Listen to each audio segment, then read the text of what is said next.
네, 이어서 아시아 챔피언스 리그 얘기로 넘어가 보죠. 2014 시즌 조별 예선 마지막 경기가 이번 주 화요일과 수요일에 걸쳐서 펼쳐졌는데요. 16강 진출은 K리그 4팀 중에서 울산을 제외하고 3팀이 진출에 성공을 했죠. 네, 마지막 라운드에서 이제 희비가 엇갈렸는데 네.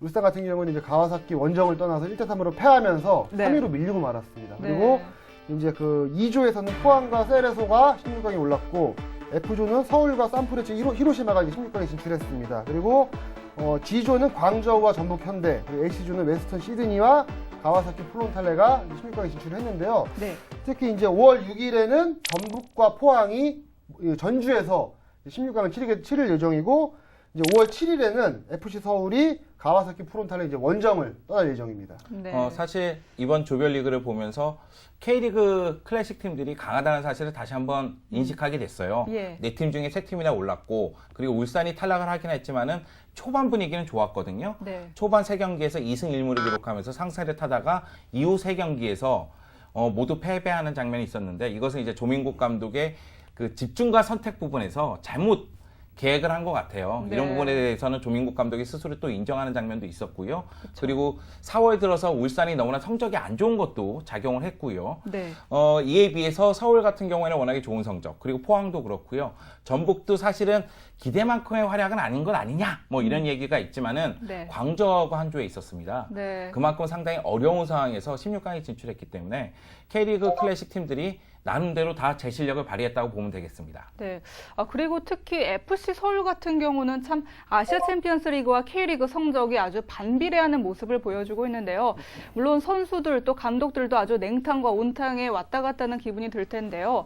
또 보는 팬들 입장에서도 참 좀 난감하거든요. 예. 그러니까 팬들은 일단 뭐 기분은 좋죠. 16강에 갔으니까. 그런데 그렇죠. 구단 쪽에서는 약간 좀 고민이 될 것 같아요. 왜냐면은 16강에 가면서 앞으로 좀 더 이렇게 집중을 해야 되는데 지금 리그 성적이 좋지 않거든요. 그래서 네. 이 두 마리 토끼를 다 잡는 게 쉽지 않은 상황에서 네. 과연 집중과 선택을 할 수 있을 것인가? 네. 이 문제는 지금 최용수 감독도 굉장히 큰 고민을 할 것으로 보여집니다. 저는 차라리 지금 분위기가 네. 서울에게는 그렇게 나쁘다고 보지는 않습니다. 왜냐면은 만약의 경우 아시아 챔피언스 리그에서 16강에 진출하지 못하는 상황에서 현재 K리그 클래식 10일이라면 이건 총체적인 문제에 직면했다고 볼 수가 있지만 일단은 16강 진출엔 성공해 놨거든요. 네. 그리고 나서 이제 이 분위기를 어떻게 K리그 클래식으로 이끌어갈 수 있느냐가 중요한 것 같고요. 네. 그리고 사실은 다시 한번 최영수 감독이 3백과 4백을 혼용하는 장면이 있습니다. 네. 그러면서 이제 수비 쪽에서는 안정감을 찾고 있는 가운데 아시아 챔피언스 리그에서는 윤주태라든가 윤일록이라든가 에스쿠레데로라든가 하파일도 골을 기록했었거든요. 네. 이런 부분들이 이제 K리그 클래식에서도 나타난다면 서울도 분위기 반전을 꾀하면서 순위를 향상시킬 수 있을 거라고 예상을 합니다. 사실 뭐 올해 아시아 챔피언스 리그가 시작될 때만 해도 광저우와 전북 2강 체제다 뭐 이런 말이 많았었는데요. 어떻게 보면은 이렇게 각 팀의 좀 평준화가 이루어졌다. 왜냐하면 예상한 경기와는 좀 다른 모습을 지금 보여주고 있잖아요.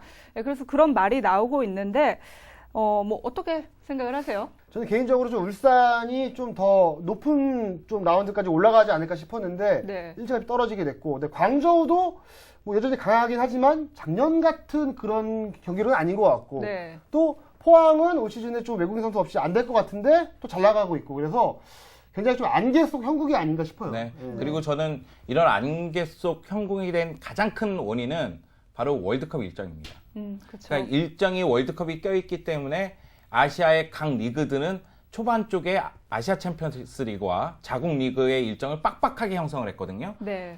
체력에는 장사가 없습니다. 결국은 강팀들도 지쳐가고 그러다 보면은 결국 아시아 챔피언스 리그라든가 자국 네. 리그에서 문제를 드러낼 수밖에 없거든요. 그런 모습이 드러나면서 약간씩 이제 일장일단을 보이면서 네. 전진과 후퇴를 같이 하고 있는 강팀들의 행보인데요. 그런 상황에서 봤을 때에도 저는 포항과 전북, 광저우는 눈여겨봐야 된다고 생각을 합니다. 여전히 이 세 팀은 올해 아시아 챔피언스 리그 우승을 다툴 수 있는 네. 가장 강력한 우승 후보들이고요. 네. 물론 이제 서아시아 쪽도 말씀을 드려야 되겠지만은 이 동아시아 쪽에서 준결승전에 진출할 가능성이 가장 높은 세 팀으로 보입니다. 예.